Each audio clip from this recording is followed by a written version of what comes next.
Marth, the original Fire Emblem series protagonist, and Celica, the protagonist of the very latest game in the franchise, share a unique magic and sword-based playstyle in Fire Emblem Warriors. While the movesets of the other sword users in this game lean toward things like balance or rapid slashing, the primary focus for Marth and Celica's playstyle seems to be on mobility. These two can practically fly across the battlefield with some of their attacks, transitioning seamlessly between ground or air-based assaults before diving headlong into the next fray with hardly a pause. Let's go ahead and see what this duo of heroes can do. Marth and Celica's standard attack string consists of 7 strikes. They will thrust forward once, spin and slash right, thrust multiple times, spin slash upwards, do a strong thrust forwards, spin and unleash another flurry of thrusts, and finish by jumping upwards with a slash, and then slashing again while midair. I can't really say that this is one of my favorite standard strings in the game.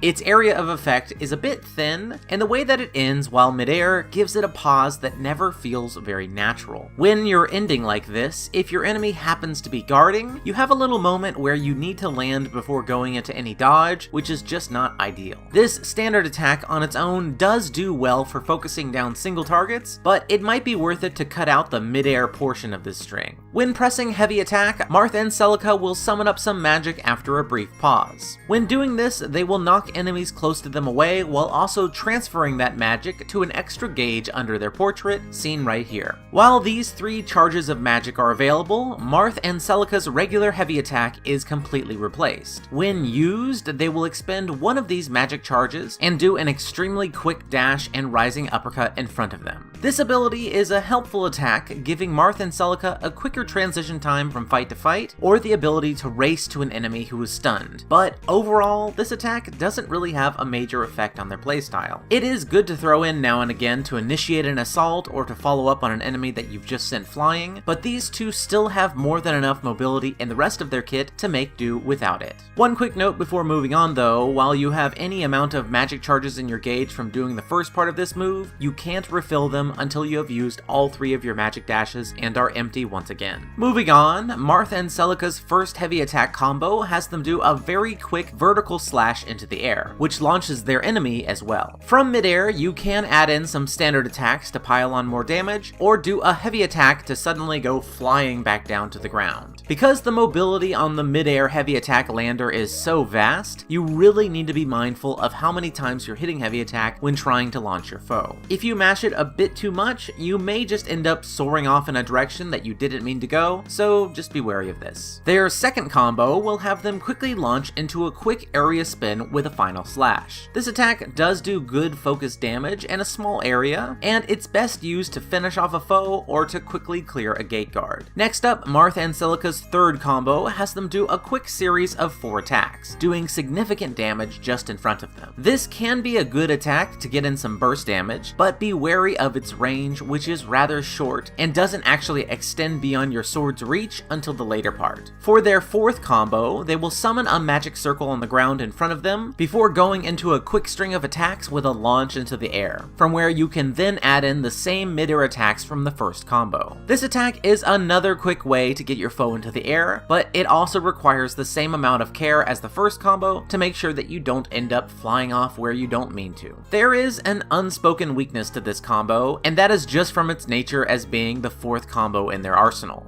When going up against an enemy that your weapon type has a major advantage against, the fourth standard attack is always when their stun gauge appears, and so it's important that the combo in that spot is able to juggle your target without losing them. And unfortunately, this combo is pretty hard to keep a consistent focus on a single target, due mainly to the forward momentum that Marth and Celica add into it before going into the launch. It can still be done, but it's quite a bit more difficult than it probably should be. With some very careful play, it is still possible to lead your enemy into an endless juggle by simply not hitting any buttons midair at all, but the timing between landing and initiating your next attack is quite tight. Marth and Celica's fifth and final combo is really something. Extremely quickly, they will attack in 4 different places around them before appearing in the center again for some truly gigantic slashes against the foes they hit before finishing with a large light explosion. This combo is their only real area attack, but at the very least, it is a very good one. The ground that it covers on its own is quite impressive, with the added benefit of ensuring that once an enemy has been hit in one of the early quick slashes, they will then be sucked in with the rest of the crowd and get every bit of damage after that. If getting a large KO score is your goal, be ready to use this attack a lot. Being both ground-based sword fighters, Marth and Celica are naturally strong against axe wielders and weak to spears. They have a slight advantage against archers and magic users as well, and it's worth it to note that Marth's starting weapon does critical damage against dragons, making him a good early pick against characters such as Tiki and Korin, as well as the standard Manakete and Dragon Rider enemies.